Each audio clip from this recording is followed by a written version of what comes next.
그래도 또 해야 하잖아요. 그죠? 예.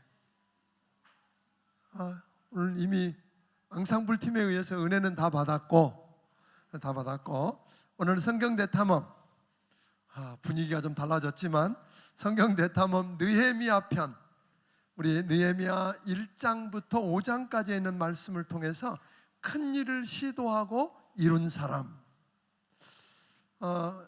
이거는 일종의 리더십의 모본으로서 우리 큰 일을 시도하고 이룬 사람이라고 하는 제목으로 우리 함께 은혜를 나누기 원합니다.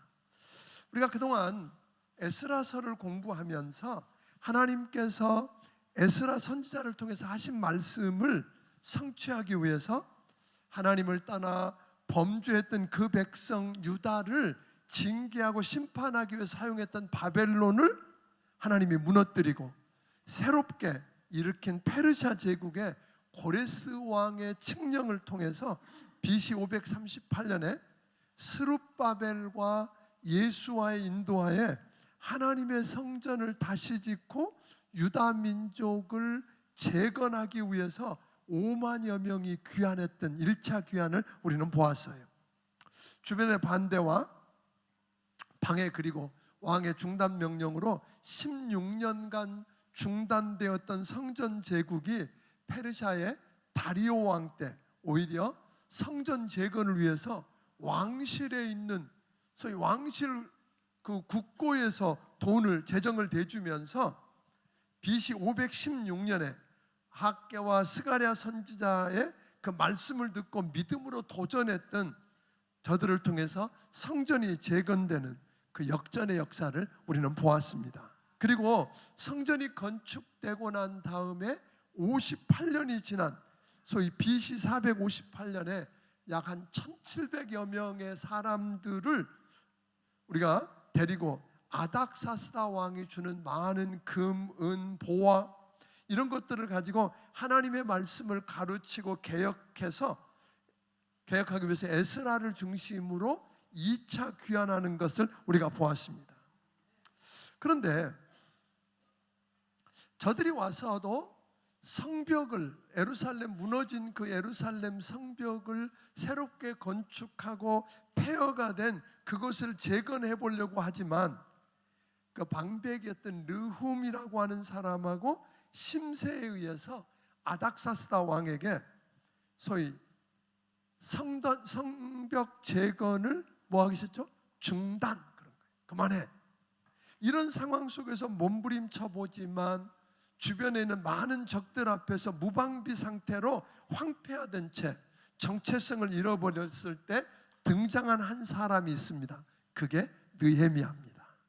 그래서 오늘은 이 느헤미야에 대해 다루게 될 텐데, 느헤미야는 BC 445년, 그러니까 에스라가 귀환한 지 13년 후에 똑같은 페르시아의 아닥사스다 왕 20년에 왕에 의해서 유다 총독이라고 하는 총독의 임명을 받고 부임해서 52일 만에 무너진 예루살렘 성벽을 기적적으로 재건하는 일을 마칩니다. 동서남북의 적들이 외부적인 적들만 있었던 게 아니라 내부적인 갈등과 문제가 있고 심지어 살해 위협을 받으면서도 성벽 건축을 마칩니다. 그리고 에스라와 그 예수아와 달리 이 느헤미야는 사실은 평신도거든요. 이 평신도 지도자로서 에스라와 함께 하나님의 말씀인 율법책을 읽어주고 가르쳐서 알게 함으로 그 땅에 진정한 영적 부흥을 가져오고 개혁을 이루어서 유다의 그 하나님의 백성으로서 유다가 정체성을 회복해서 하나님의 집 재건을 이룬 사람, 이게 누구라고요? 느헤미야다. 이 느헤미야는 하나님의 집을 재건하는 것을 목표로 삼아왔지만 그는 하나님의 집을 단순하게 성전을 재건하는 것만으로 생각하지 않아요.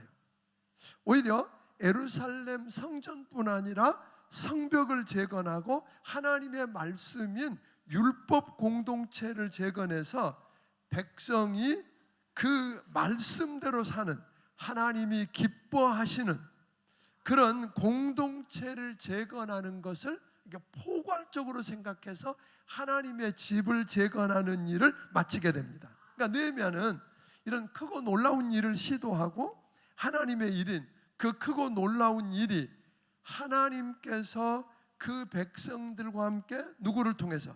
자기를 통해서 이루어 가시는 기적을 목도하고 깜깜한 공동체의 밤에 새벽을 가져온 사람, 이 사람이 누구라고요?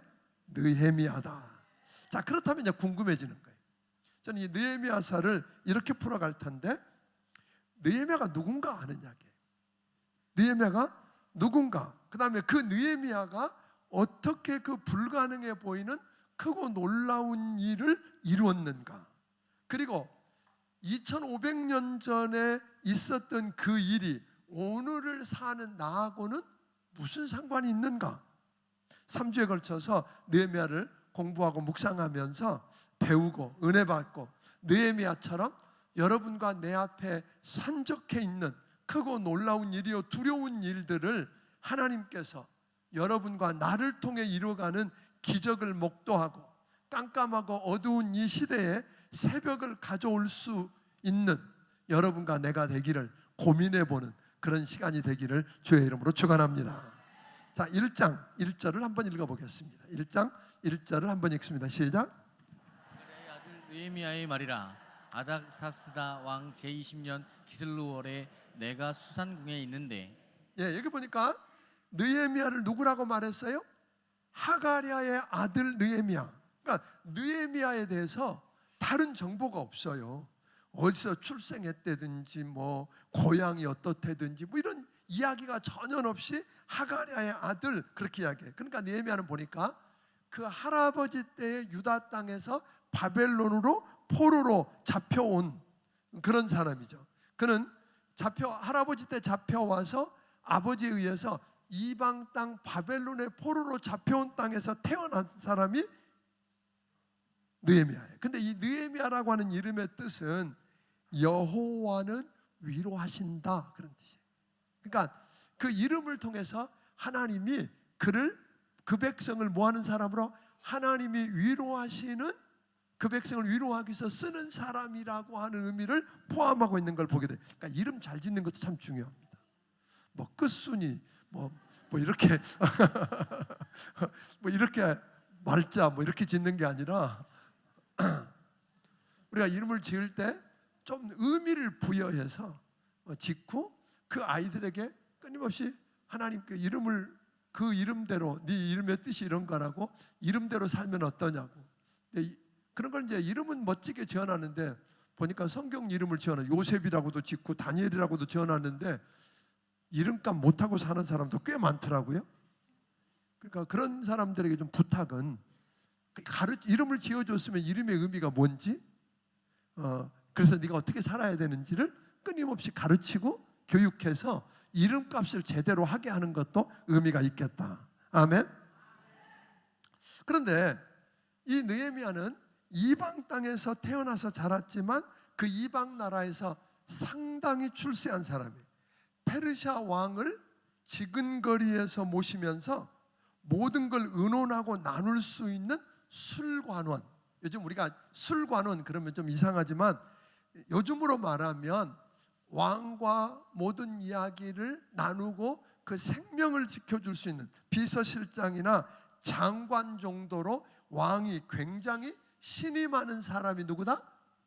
이 술관원이었다. 자, 그렇다면 그런 느헤미야가 어떻게 이 아닥사스다 왕이 조서를 내려서 예루살렘 성 건축을 못하도록 뭐 해놨어요?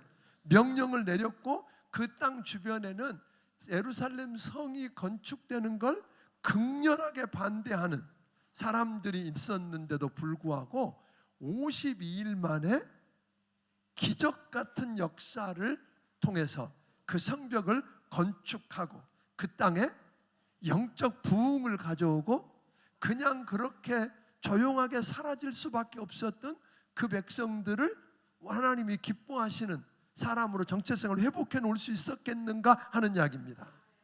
그러니까 느헤미야는 또 사실은 그렇게 많지 않은 사람을 데리고 방해와 반대, 심지어는 자기를 죽이려고 꾀하는 사람들, 외부적인 적만 있는 게 아니라 내부적인 갈등과 문제가 있음에도 불구하고 그 크고 놀라운 일을 이뤄가는 그의 리더십 모본을 우리가 좀 살펴보면서 그가 어떻게 그 크고 놀라운 일들을 성취했는지, 그냥 그것만 배우는 게 아니라 할 수만 있으면, 그러면서 동시에 우리가 어떻게 우리 앞에 산적해 있는 크고 놀라운 일들을 성취하고 이 시대에 새벽을 가져올 수 있는지를 배우게 되기를 주의 이름으로 축원합니다. 많은 사람들이 이 느헤미야서를 가리켜서 우리가 리더십의 교과서라고 이야기합니다. 그러니까 여러분들이 좀 집에 돌아가셔서도요, 이 느헤미야서를 이번에는 깊이 좀 묵상하고 여러분의 리더십을 새롭게 개발해서 여러분 앞에 산재해 있는 크고 놀라운 일들을 기적적으로 이루고, 아멘, 기적적으로 이루는 것으로 끝나는 게 아니라 이 땅에 여러분을 통해서 새벽을 가져오는, 여러분의 직장에, 여러분의 가정에, 여러분이 속한 공동체 안에 새벽을 가져오는 여러분들이 되기를 주의 이름으로 축원합니다. 그럼 첫째로 1번, 느헤미야의 리더십은 어떤 리더십이었는가 하나 봤더니 방관자가 아니라 관심을 가지고 그가 속한 공동체를 사랑한 사람이었다. 그러니까 느헤미야는 나라를 잃고 포로로 잡혀온 출신이지만 출세해서 왕의 술관원이라고 높은 자리에 올라갔으니까 그 수산궁에서 살았다 그러니까 호의호식하면서 사는데 만족할 수 있었어요. 망해버린 고국과 그 땅 백성을 잊고 살만했지요. 솔직히 거기서 태어난 것도 아니고, 또 관심이 있다고 그러더라도 자기가 있는 바벨론 수산궁하고 예루살렘까지는 적어도 한 1200km 정도가 떨어져 있는 곳이니까, 이 정도 멀리 떨어져 있으니까 이 머나먼 땅에서 내가 뭘 할 수 있어 하고 그냥 생각만 하고 포기할 수 있었던 그런 상황입니다. 그런데 느헤미야는 하난이라고 하는 사람과 며칠 자기 고향 예루살렘에서 다녀왔다는 소식을 듣고 예루살렘 형편을 물어보는 것으로 시작합니다. 그의 사역의 시작이. 어때? 그러니까 비록 자기는 이렇게 해서 잘 지내고 있지만 나라를 빼앗기고 무너져 있는데 살고 있는 그 백성들에 대한 관심이 있었어요. 나라를 사랑했어요.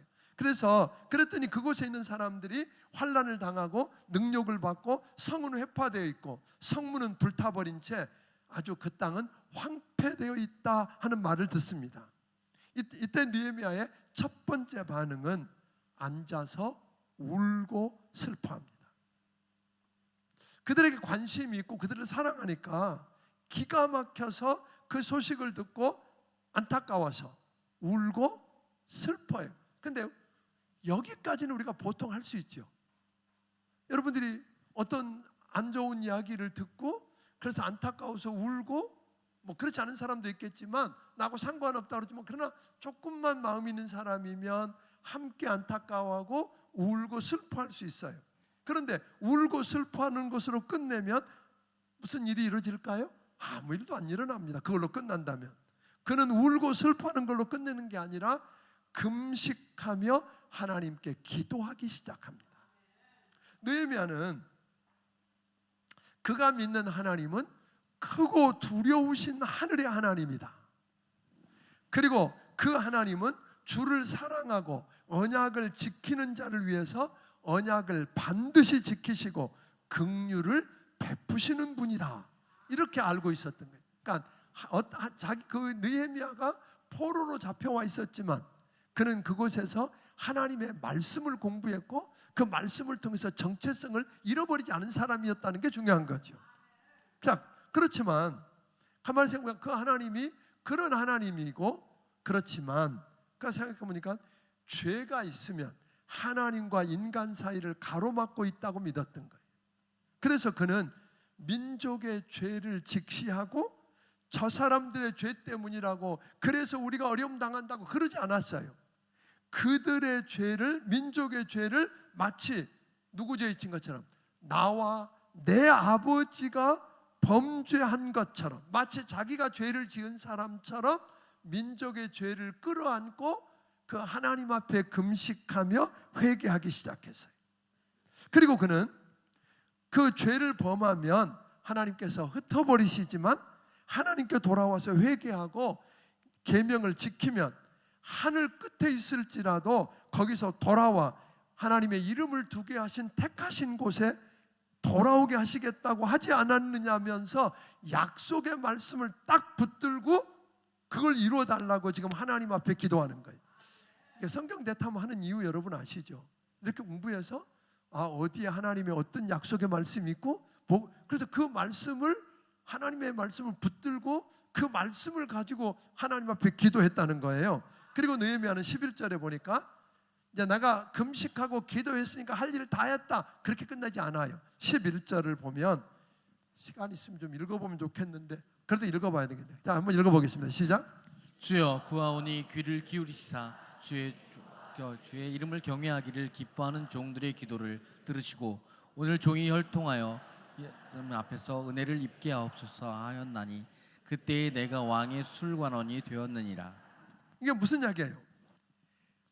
기도하면서 하나님, 그는 이렇게 기도하면서 뭘 깨달았어요? 뭘 깨달았냐면 거기에 무너져 있는 그거는 하나님의 일이고 하나님이 나를 통해서 그 일을 이루고 싶어 한다는 걸 깨닫고 그러면 하나님, 내가 아닥사스다 왕에게 은혜를 입고 내게 맡겨주신 감당할 일을 감당할 수 있도록 도와주세요. 기도하는 걸로 끝난 게 아니라 기도에 대해서 뭐 하겠다는 거예요? 책임을 지겠다는 거예요. 이게 리더가 갖춰야 될 모습이라는, 그러니까 여러분들이 나는 리더 아니야 그럴지 모르겠지만 모든 사람은 리더입니다. 가정에서든 어디 누군가를 인도하고 리더하는 사람이라고 생각하면 여러분을 통해서 하나님이 그 큰 일을 하기를 기대하신다면 우리가 생각을 좀 해야 되겠다는 거예요. 2장으로 들어가면 1장 1절에서는 뭐라고 하냐면 기슬르월 그랬고, 기슬르월이라는 말은 우리로 말하면 12월입니다. 2장 1절에는 니산월 그랬어요. 그러니까 니산월은 4월입니다. 그러니까 느헤미야는 한 번 기도하고 마른 게 아니라 한 번 기도하고 자기 지위를 이용해서 자기 식대로 무언가 일을 시작하고 해놓고 하나님 도와주세요, 그런 게 아니에요. 4개월 동안 지속적으로 뭐 했다고요? 기도했다는 거예요. 그러니까 여러분들이 한 번 기도하는 것으로 끝나는 게 아니라 하나님이 확실하게 그 일에 대해서 보여줄 때까지 뭐 했다? 기도했다.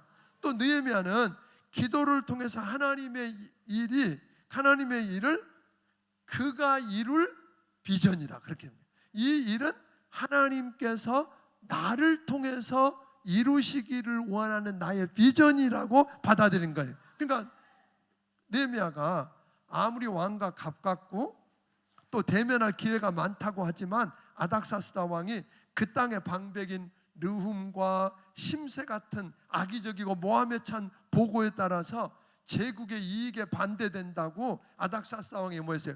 성전 건축하는 거 당장 성벽 건축하는 거 당장 막아 하고 중단시켰는데 금방 자기에게 이야기한다고 허락하겠냐는 거예요. 그래서 금식하며 하나님께 기도하고 하나님께서 왕의 마음을 움직여 주시고 기회를 주시도록 기도하는 거예요. 그러니까 리더는 내가 사람의 마음을 못 움직여도 누구는 움직일 수 있어요?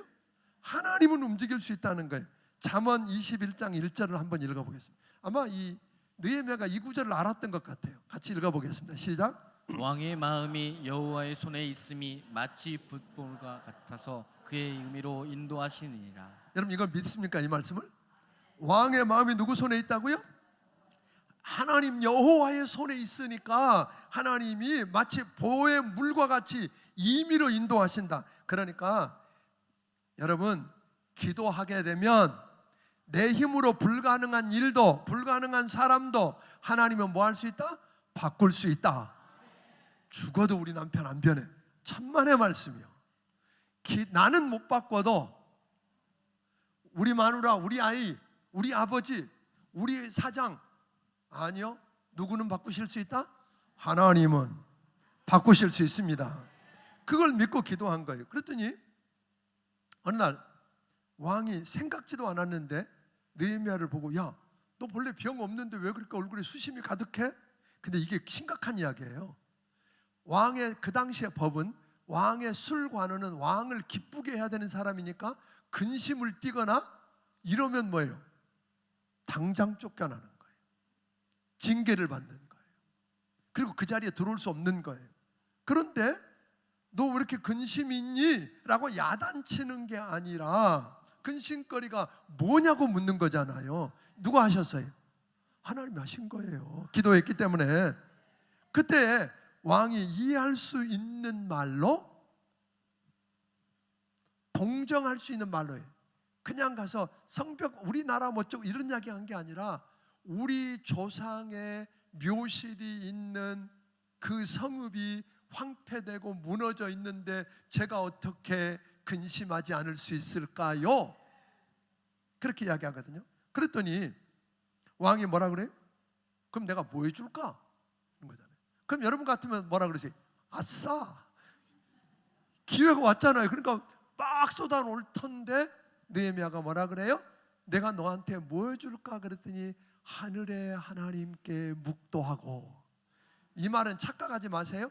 잠깐만요, 나 기도하고 올 테니까요, 기다리세요. 이러지 않았어요. 잠깐 마음으로 뭐예요? 하나님, 이때 내가 무슨 말하지요? 하나님 도와주세요. 이런 심정으로 지금 기도하는 마음으로 이야기했다는 거죠. 그랬더니 긴 기도 아니었죠. 하나님을 의지하고 왕에게 은혜를 입어 싸우면 나의 조상의 묘실이 있는 성읍에 보내서 그 성을 건축하게 하옵소서 하고 요청했다는 거예요. 아주 예의 바라고 겸손하게. 그런데 왕이 그 말을 듣고 뭐라 그래요? 그럼 너 그 얼마나 걸리니? 언제 돌아오려고 그래? 그러면 여러분 어떻게 해야 돼요? 가봐야 알지요. 내가 되는 대로 마치고 오겠습니다. 이런 이야기 했다는 거 아니에요. 우리가 정말로 오해하는 게 하나 있어요. 느헤미야가 이런 거거든요. 기한을 딱 정했어요. 언제까지 오겠습니다. 그리고 그런데 그뿐 아니라 내가 언제까지 올 텐데 강서편에 있는 총독에게 조서를 내리셔서 제가 통행하는 걸 그 사람들이 막을 테니까 통행을 보장해 주시고 삼림감독 아삽에게 조서를 내려서 제목도 주게 해주십시오. 그래서 성곽도 짓고 내 집도 짓고 해주십시오 하고 일사천리로 대답해요. 그러니까 이런 이야기죠. 이 말은 느헤미야가 기도하는데 이 일이 무슨 이야기예요? 하나님의 일이고 하나님이 그 일을 나를 통해서 이루기를 원하신다는 걸 딱 알고는 자기가 할 일을 철저하게 계획하고 준비했다는 거예요. 기도에 어떤 사람은 둘 중에 이런 우를 범하는 거예요. 기도하지 않고 마음대로 자기 마음대로 계획하고 준비하고 일하는 사람. 또 하나는 뭐가 있을까요? 열심히 기도하고 기도하면 하나님이 해주실 건데 무슨 계획이 필요하냐고, 무슨 준비가 필요하냐고 하는 사람. 어느 쪽이 맞아요? 둘 다 틀린 거요. 기도해야 돼요. 그러니까 그런 느헤미야가 발견한 두 가지. 기도하다가 그 일이 누구 일이라고? 하나님의 일인데 하나님이 그 일을 나를 통해서 그 일을 이루기를 원하신다고는 확신이 드니까 그는 계속해서 하나님께 기도하면서 그러면 내가 할 일은 뭘까를 구체적으로 철저하게 계획하고 준비했다는 거예요. 아멘. 오늘 이런 실수가 여러분에게 없게 되기를 주의 이름으로 축원합니다. 느헤미야가 기도하고 하나님이 기회를 주시면 이렇게 하겠다고 철저하게 준비하고 기도했더니 왕이 그대로 허락하는 거죠. 자, 그러면 이때도 우리가 오해할 수 있어요. 이렇게 딱 허락해 주고 나면 어떻게 해요? 야, 내가 생각해도 난 대단해. 하나님이 내 말을 딱 들어주셨잖아. 내 계획대로 돌아간다. 아싸, 내가 얼마나 탁월하냐, 대단하냐, 일은 된다. 이러지 않았다는 거예요. 느헤미야가 이렇게 이야기해요. 8절에 보면 2장 8절에 하나님의 선한 손이 나를 도우심으로 왕이 허락했고. 너무 놀랍지 않으세요? 우리가 일을 이루어갈 때 내가 한 게 아니라 하나님이 왕의 마음을 돌리셔서 내게 허락하셨다. 지금 하나님이 하셨다. 그러니까 하나님이 그걸 딱 그렇게 하는 느헤미야를 보고 하나님이 마음이 좋으셔서요. 보너스를 주셔요. 그게 9절이에요. 보너스를 주시는데 뭐라 그래요? 느헤미야에게 유다 총독이 되게 해요. 총독이 되어서 가서 그 일을 하라 그러고, 또 뿐만 아니라 뭘 주셨을까요? 군대 장관, 그를 도울 군대 장관과 마병을 붙여주셔요. 이건 구하지도 않은 거예요.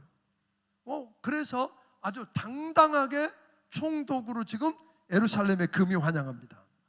자, 기도하는 느헤미야에게 하나님의 일을 성취할 비전으로 만들게 하고 기회를 주셨을 때 겸손히 붙잡는 것으로 끝나지 않아요. 세 번째, 3번은 느헤미야는 하나님이 주신 비전, 즉 크고 놀라운 일인 성벽 건축을 혼자 할 수 없다는 걸 알고 하나님이 주신 비전인 성벽 건축을 함께 이루어갈 하나님의 백성들에게 동기부여를 할 줄 알았다는 거예요. 그러니까 우리가 하나님이 내게 비전을 주셨어요. 그러니까 하나님의 일이고 하나님이 나를 통해서 이루기를 원하신다고 했지만 그 일은 나 혼자 이룰 수 없는 일이라는 걸 인정하고, 그럼 함께할 사람들이 어떻게 적극적으로 동의하고 따라오도록 하는지 동기부여를 할 줄 아는 사람이었다는 거예요. 그러니까 느헤미야는 처음에 예루살렘 성에 도착하자마자 뭐 했어요? 사흘 동안 아무 일 없이 지내요. 어쩌면 조용히 기도하고 하나님을 예배하고 났는지 모르겠어요. 그리고 난 다음에 아무도 모르게 몇 사람만 데리고 밤중에 그 무너진 성벽을 밤에 시찰해요. 이 상황이 어떤지, 현실이 어떤지 정확하게 먼저 파악해요. 사람들을 만나서 이야기하기 전에. 그러니까 리더가 할 일이에요. 이 방백들과 사람을 놓아놓고는, 그리고는 동기부여를 하는 거예요. 17절 18절인데 이렇게 합니다. 여러분도 보고 아는 것처럼 예루살렘 성이 황폐되고 성문이 불타고 성벽이 무너졌으니 우리 성벽을 건축해서 다시는 이런 수치를 당하지 맙시다. 이건 누구든지 하는 거예요. 이런다고 사람들이 그럽시다 하고 안 일어나는데, 이때 이 느헤미야가 무슨 이야기를 하냐면, 사실은 자기가 그동안 있었던 일, 하나님의 선한 손이 자기를 어떻게 도우셔서 여기까지 이렇게 이르게 하셨는지를 이야기하고, 페르시아 왕이 어떻게 내게 명령하고 이 일을 돕겠다고 하는지 이야기를 딱 하고 나니까 백성들이 딱 일어나서 뭐라고 말해요? 이제 우리가 다 일어나 성벽을 건축하자 하고 일어났어요. 야, 이게 기가 막힌 일이잖아요. 그렇죠? 이런 일들. 그러니까 그렇게 사람들에게 동기부여를 해서 그들이 스스로 합시다 하고 일어나게 만드는 그런 리더였다고 하는 것입니다. 자, 그런데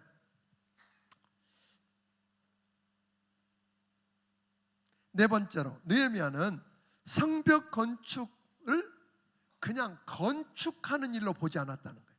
성벽을 건축하고 불타버린 문짝을 달고 성곽을 짓고 하는 일들을 건축하는 일로 본 게 아니라 하나님의 일로 보았다는 거예요. 그러니까 하나님의 일로 보고, 그런데 이 일은 혼자 이루어야 할 일이 아니라 크고 놀라우신 하나님의 일이니까 우리 모두가 팀을 이루어서 함께 협동해서 이루어야 할 일이라고 본 거죠. 그러니까 이 예루살렘 성벽을 중건하는 일은 단순히 성을 쌓고 돌을 쌓고 문을 단다는 건축하는 일이 아니라 누구 일이라고요?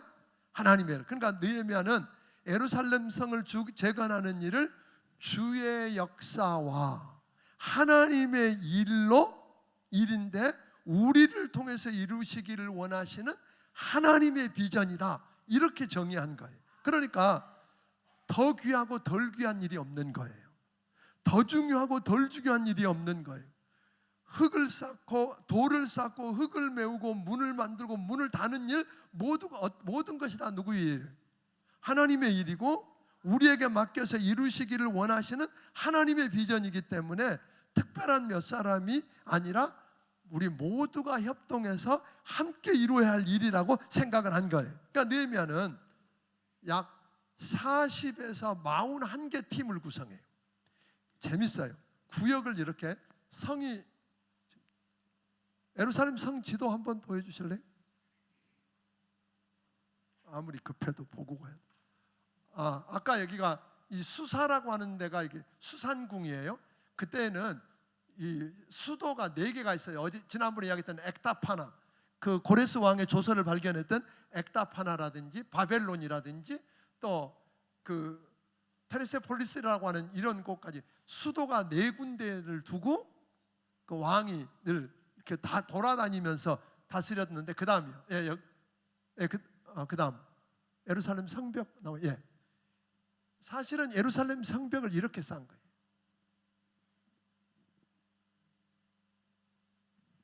이 적지 않은 성벽을 지금 쌓아가는데 어떻게 했느냐면요, 이걸 41개 구역으로 자른 거예요.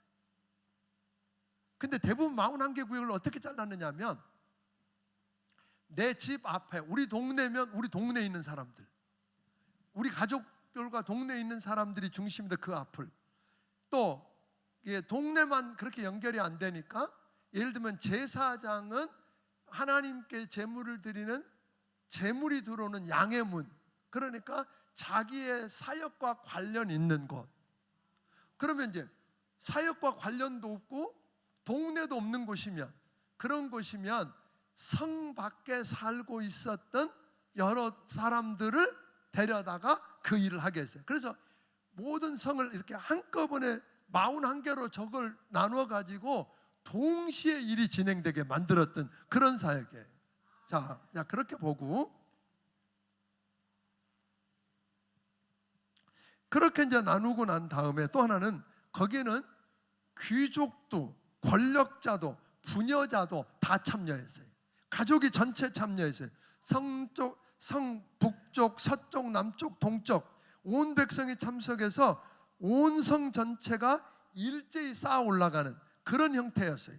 그런데 이때 이제 우리가 왜 이렇게 하니까 온 백성이 100% 다 참여했을까요? 5절을 보니까, 5절 한번 읽어볼까요? 5절 한번 읽어보면, 그 다음은 드고아 사람들이 시작. 그 다음은 드고아 사람들이 중수하였으나 그 귀족들은 그들의 주인들의 공사를 분담하지 아니하였으며. 이게 재밌어요. 귀족들은 힘도 있고 돈도 있고 사람도 있는데 성벽을 다시 쌓는 위대한 일을 주의 역사인데 참여하지 않아요. 협조하지 않아요.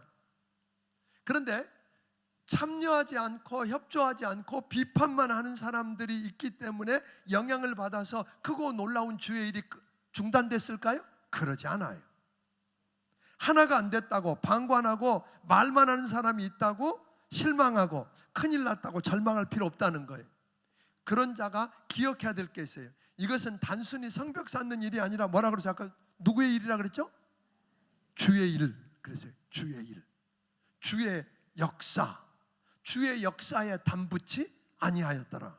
그러니까 만약에 이 사람이 이렇게 기록되고 평가되고 주의 역사인 줄 알았더라면 그 귀족들이 참여했을까요? 안 했을까요? 저는 했을 거라고 생각해요. 그게 주의 일이라고 생각 안 하고 그게 이렇게 역사에 두고두고 기록되어서 기억될 거라고 생각 안 하니까 안 하는 거예요. 하나님 다 기억하고 계십니다. 이 성벽 쌓는 일은 하나님의 일일 뿐 아니라 또 하나 중요한 것은 이런 거죠. 이게 단순히 주의 일이냐? 아니, 그 성벽이 쌓아지면 누가 안전해요? 내 가족이 안전해지잖아요. 아까 여러분들이 그렇게 성벽 쌓는데 가족 단위로 하니까 재밌는 건, 그 성벽을 쌓는데 멀리 일하기 위해서 오고 가는 일이 없어졌어요. 또 전쟁이 나면 거기에 내 가족이 있으니까 어떻게 해요? 도망갈 데가 없는 거예요. 목숨 걸고 거기를 지켜야 하는 거예요. 그렇게 해서 이 일들이 진행되게 됐던 걸 보게 됩니다. 4장에서 우리가 5번째로, 느헤미야는 성 쌓는 일이 하나님의 일이고 하나님이 시키셨고 나를 통해서 이루어야 할 하나님의 비전인데 왕을 통해 기회를 주시고 백성이 기쁘게 동참했어요. 그러면 하나님의 일이니까 순조롭게 맞춰져야 하는데 적들의 비판과 방해가 있다. 이 적들의 비판과 방해가 있을 때 잘 대처했다. 그럴 걸 알고 대처했다. 자, 우리가 무슨 일 할 때 누군가가 비판과 방해가 있으면 잘못된 일이고 하나님의 일 아니라고 우리가 착각할 수가 있어요. 여러분, 여러분들이 살아있고요, 여러분들이 일을 성취해 나가는 한 반대하는 사람은 있어요, 없어요?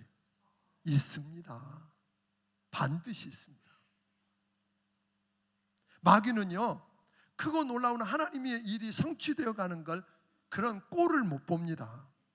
그래서 어떤 모양 어떤 방법을 써서라도 반대하고 방해하고 비판해서 그 일을 하는 사람들이 손이 약해져서 중단하기를 바랍니다.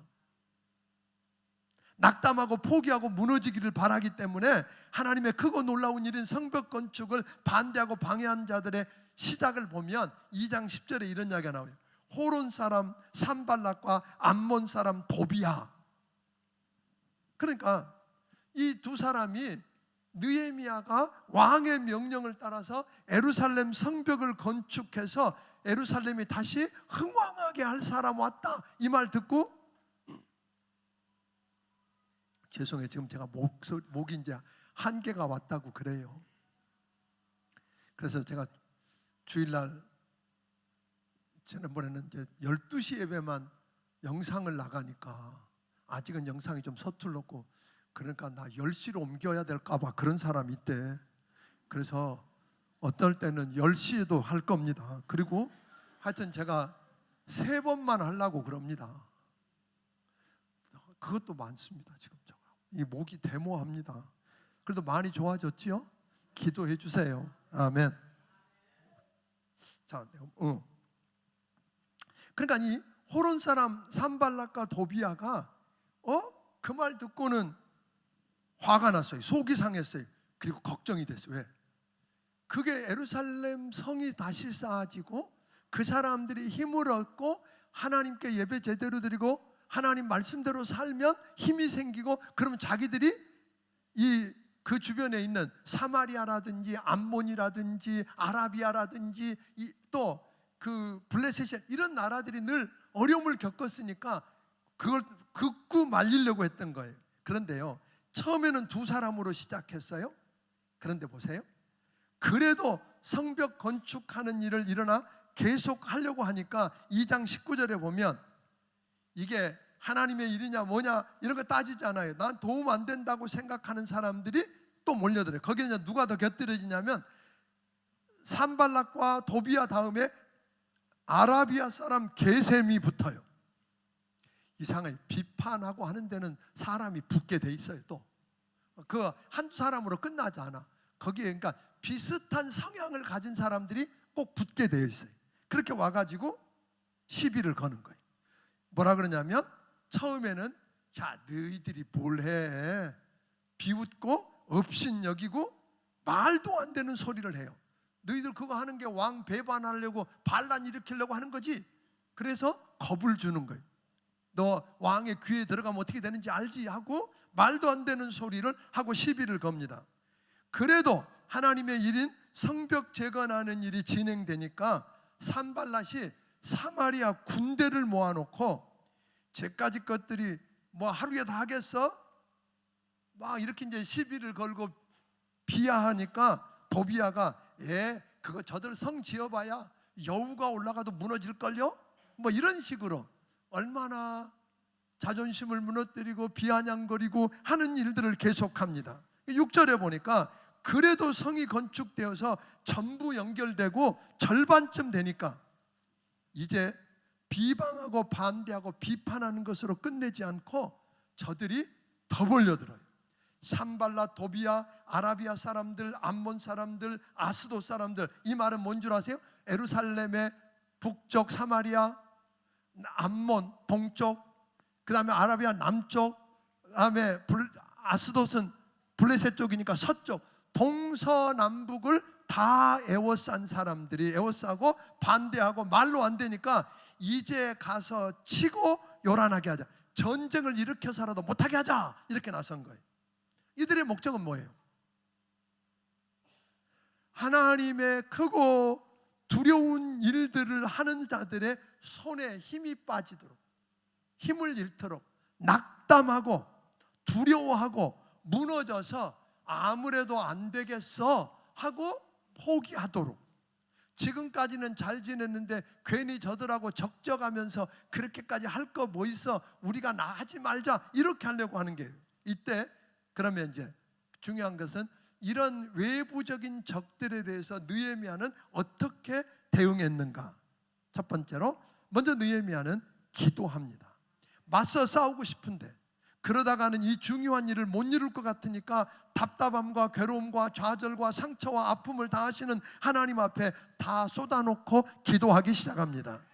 그리고 그들을 대비해서 파수꾼을 세우고 주야로 경비하고 약한 곳이 어딘가를 발견해서 경계하고, 절반은 갑옷을 입히고 활과 창을 가지고 지키게 하고, 일하는 자들은 칼을 차고 일을 계속합니다. 한 손에 칼, 한 손에 이 뭐지, 미장, 하여튼 뭐 그런 거 들고. 자, 느헤미야는 그들이 쳐들어와 죽일 것 같으니까 사람들이 얼마나 두려워하겠어요. 자기들은 군대도 없는데, 그들은 군대도 갖고 있는데 쳐들어온다고 하는 거 두려워하는 백성들에게 14절에 뭐라 그래요? 14절과 20절에 보니까 하나님이 우리를 위해 싸우실 것이다. 비방하고 방해하는 적들이 아니라 그 적과 싸우시는 하나님을 바라보자. 여러분, 우리의 눈의 초점이 적을 바라보면 그들이 얼마나 큰지, 얼마나 강한지, 그들이 얼마나 센지 앞에 무너지게 되지만, 그들과 나를 대신해서 싸워주실 크고 놀라우신 하나님을 바라보면 여러분 힘이 날 것입니다. 그래서 그 하나님을 바라보라고 이야기합니다. 그 하나님께 기도하자고 이야기합니다. 성 밖에 사는 이들에게 성 밖에서 나가지, 왔다 갔다 하지 말고 성 안에서 자게 하고, 밤에는 파수하고 낮에는 일하게 하고, 자기도 밤에 잘 때는 뭐해? 옷도 안 벗고 잤대. 늘 비상사태로 했대. 그랬더니 15절에 놀라운 이야기를 해요. 15절 한번 읽어보고 가겠습니다. 자, 시작.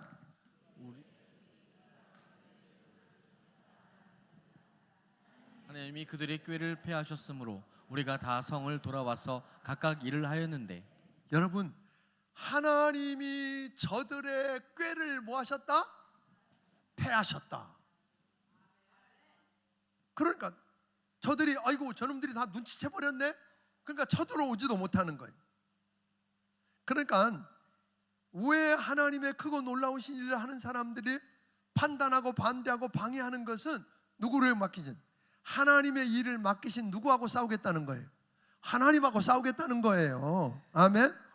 그러니까 16절은 이렇게, 그때부터라는 말이 뭐예요? 하나님을 바라보고 기도하기 시작하고 내가 해야 할 일들을 감당한 때부터 사정은 달라지기 시작했다는 거예요. 아멘. 그러니까 우리가 조심해야 돼요. 하나님의 크고 놀라운, 하나님이 맡기신 크고 놀라운 일을 하는 하나님의 사람들에게 그냥 내 이익에 손해된다고 반대하고 비판하고 싸우는 건 누구하고 싸우는 거다? 하나님하고 싸우는 거예요. 5장, 적은 외부에만 있지 않다는 거예요. 문제는 외부 적은 보이기라도 해. 근데 우리가 종종 뭐냐면, 뭘 모르냐면 아군인지 적군인지를 잘 구분 못해. 그래서 적군은 쉽게 구분이라도 되는데 이게 외부적인지 내부적인지, 그러니까 이게 아군인지 적군인지 모르고 싸우는 사람들이 있다는 거예요. 5장에는 하나님의 사람들이 하나님이 맡기신 크고 놀라운 일을 계속하지 못하도록 내부 갈등을 유발하는 문제가 발생했다는 겁니다. 그 백성 성벽을 건축할 때 이런 문제가 생긴 거예요. 두 가지 문제가 생겼어요. 하나는 갑자기 성 안에 사람들이 많아진 거예요. 또 하나는 그때에 흉년이 들었어. 그러다 보니까 먹고 사는 문제가, 지금 그들이 다 어디에 매달려 있어요?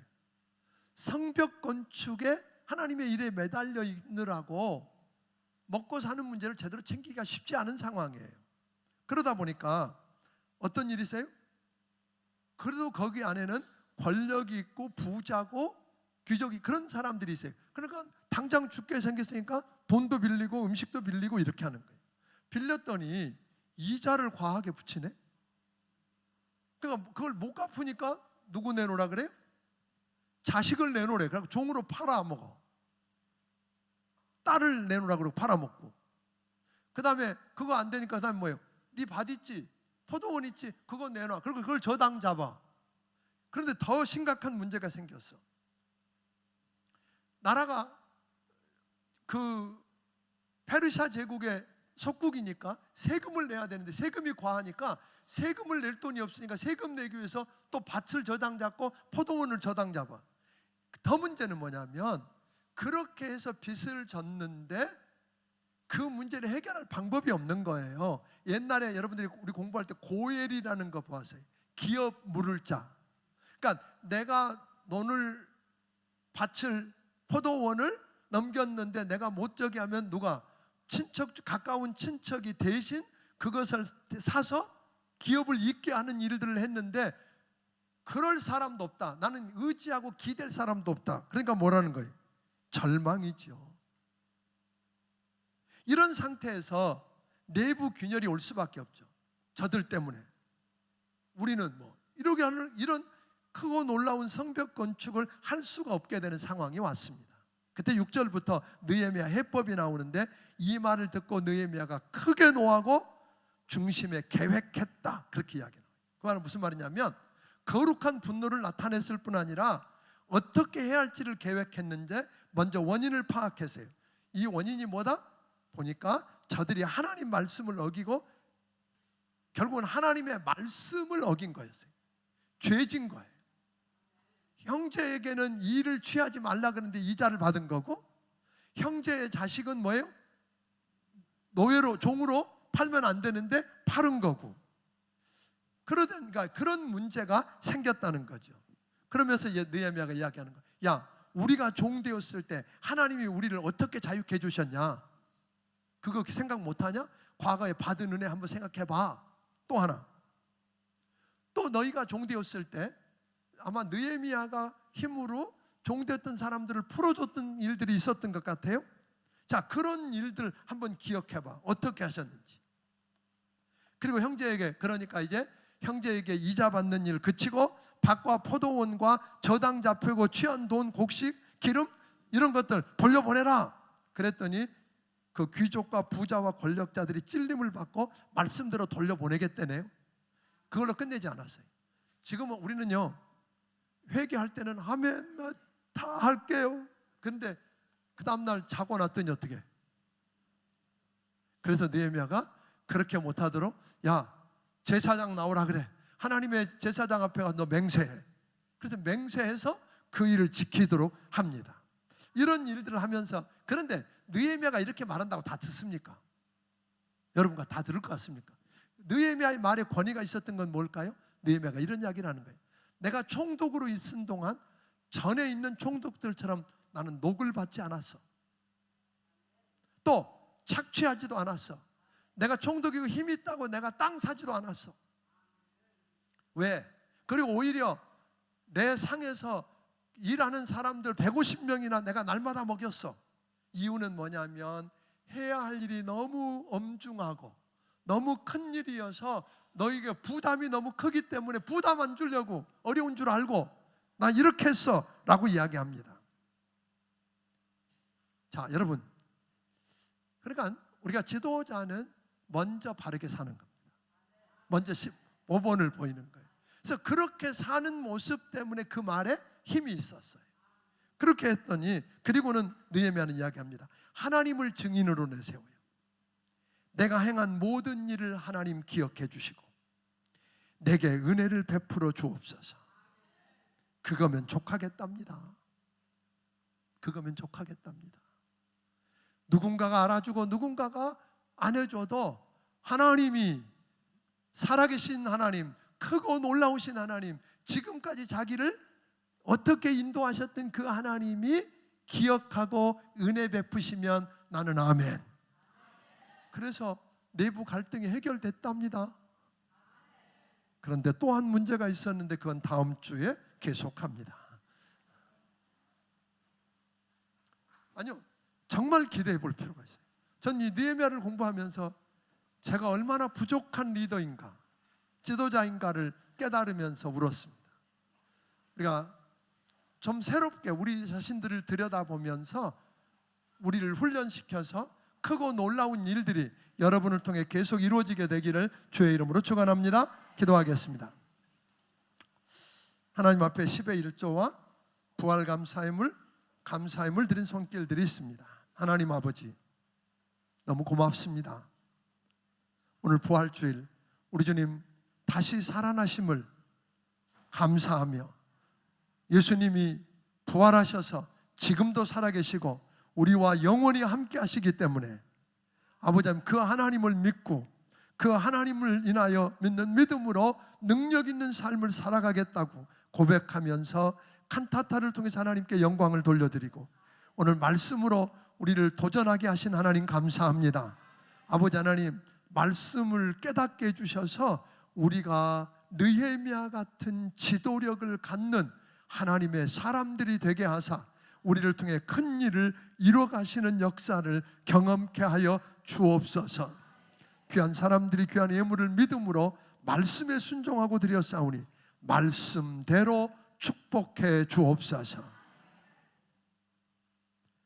이제는 우리 주 예수 그리스도의 크신 은혜와 하나님 아버지의 무한하신 사랑과 성령님의 감화 감동하시고 역사하시며 교통하심이 여기 머리 숙인 모든 심령들 머리 위에 지금부터 영원까지 함께 해주시기를 예수님 이름으로 축원하옵나이다.